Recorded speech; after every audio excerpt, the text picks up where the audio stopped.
शशिभूषण के पिता आसाम में एक बड़ी रेशम की कोठी के स्वामी थे। इनका लेन देन चीन, जापान, यूरोप आदि देशों में सब जगह था। सैकड़ों मुनीम, कारिंदे, गुमाश्ते और नौकर चाकर इनके यहाँ रहा करते थे। लाखों का कारोबार था। रुपयों की छिछनाहट के मारे काम नहीं दिया जाता था। चारों तरफ कारोबारी लोगों की दौड़ धूप से ऐसी धूमधाम रहती थी मानो कोई विवाहोत्सव हो। मिजाज भी उनका अमीरों का सा था। सभी अमीर दिल के भी अमीर नहीं होते। नीम दुखियों के लिए एक कौड़ी भी अपनी टेंट से देते इन कंजूसों की नानी मरती है। शशि के पिता ऐसे नहीं थे। गरीब मोहताज विधवाओं के वही ईश्वर थे। उनका ऐसे सुकर्म में किया गया दान लंबी लंबी तारीफों के साथ अखबारों में नहीं छपता था और न ऐसी वाहवाही लूटने को ही वे ऐसा करते थे। वह तो स्वभाव से ही दयालु और सज्जन थे। बात के ऐसे धनी थे कि एक बार जो मुंह से निकल गई तो फिरने वाली नहीं है, चाहे इधर की दुनिया उधर हो जाए। शील उनमें कूट कूट कर भरा था। बड़े मुनीम जी से लेकर साधारण चपरासी तक से वह एक सा ही तुम कहकर प्रेमपूर्वक संभाषण करते थे। इतने बड़े करोड़पति होने पर भी उनका जीवन सुख शांति और सादगी में आदर्श था।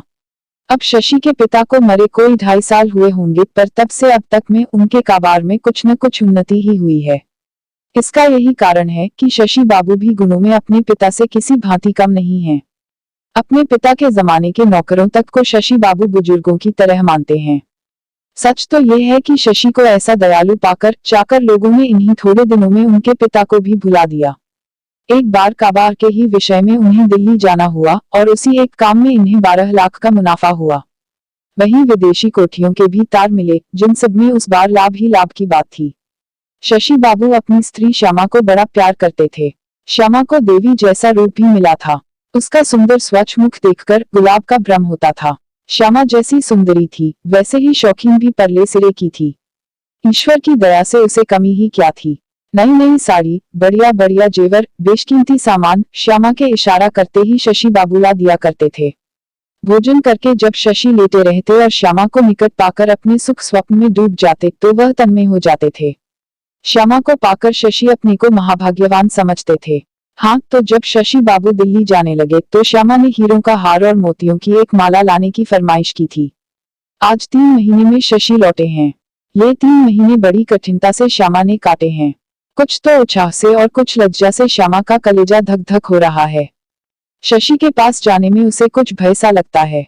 हल्के फिरोजी रंग की रेशमी साड़ी पहने श्यामा अपने कमरे में खड़ी पति के पास जाने की बात सोच रही थी। घड़ी घड़ी उसके माथे पर पसीना आ रहा था, जिसे वह रुमाल से पोंछ रही थी कि अचानक स्वयं शशि ही उसके पास जा पहुंचे। श्यामा इतने दिन बाद उन्हें देखकर सिकुड़कर इतनी सी हो गई। उसके नेत्रों के सुनहरे पर्दे एक बार ऊपर को उठे और एक बार शशि के मुख पर अपने हृदय का उज्ज्वल प्रकाश डाल तुरंत नीचे आ रहे। लज्जा के भारी आवरणों को वे सहन न कर सके। शशि ने श्यामा का हाथ पकड़कर कहा, क्यों श्यामा, क्या हमें पहचाना नहीं? यहाँ तो आओ, कुछ बोलोगी नहीं क्या? श्यामा का मुख लाल हो गया। उसे पसीना आ गया। कुछ कहते न बना। क्या बोलूं श्यामा यही सोचती रही। शशि ने उसे धीरे धीरे गोद में बैठाकर उसका पसीना पोंछते पोंछते कहा, क्यों श्यामा, यह कैसी नाराजगी है? पति से इस प्रकार दुलार पाकर श्यामा बड़ी सुखी हुई। बारंबार स्वामी के प्रबोध करने पर श्यामा को कुछ बोलने का साहस हुआ और उसका मुख खुला। खुलते ही मुंह से निकल पड़ा, हमारी माला और हार क्यों नहीं लाए? प्यारी की ये सटपटी और सरल वाणी को सुनकर शशि से न रहा गया। उसने अनगिनत बार श्यामा का मुख चूम डाला। लाए हैं सरकार, न लाते तो कहाँ रहते, कहकर हार, माला तथा जवाहरात की अन्य चीजों का डिब्बा सामने रख दिया। माला और हार को पाकर श्यामा बड़ी प्रसन्न हुई। सुख और प्रसन्नता से सारी सुख बुद्ध खोकर श्यामा पति की छाती पर झुक गई। उस दिन शशि ने सब दाम भर पाए।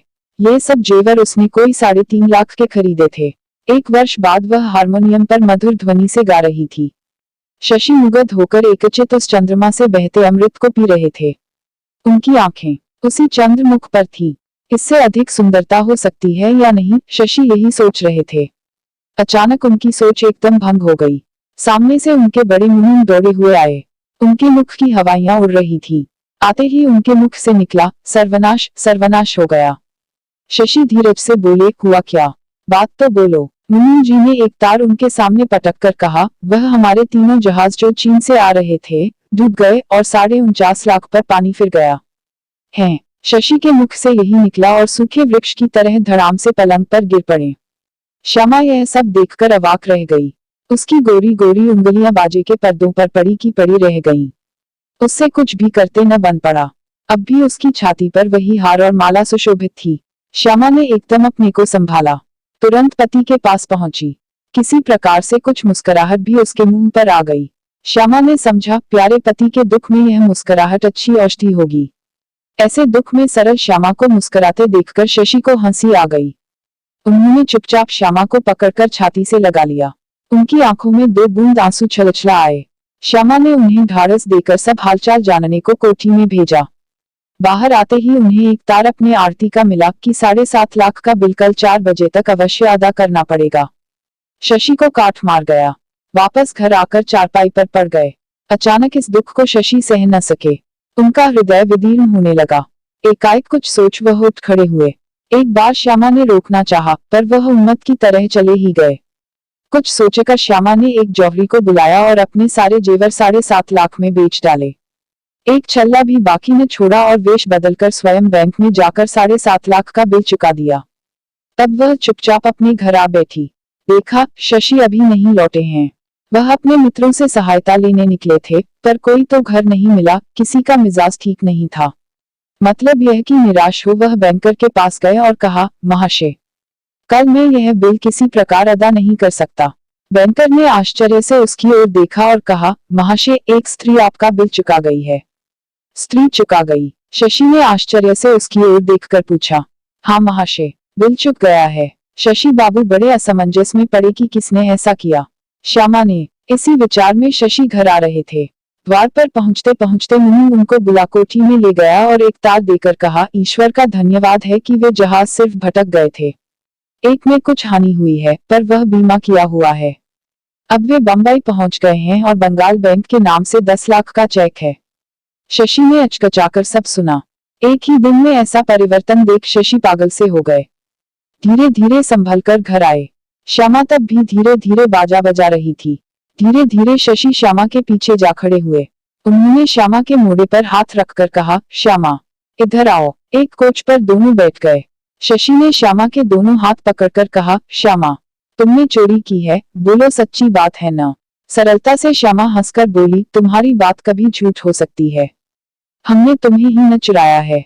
इसी की सजा देने आए हो। अच्छा, क्या सजा दोगे, कहो। इधर आ पगली, बड़ी व्याख्याता हो गई है। कहकर शशि ने श्यामा को छाती से लगाकर दाब दिया। फिर उसको गोद में लिटाकर उसके बाल सुधारते हुए बोले, अच्छा कहो, क्या सचमुच तुम्ही बिल चुकाया है? कहाँ से चुकाया, बताना। रुपया कहाँ से मिला?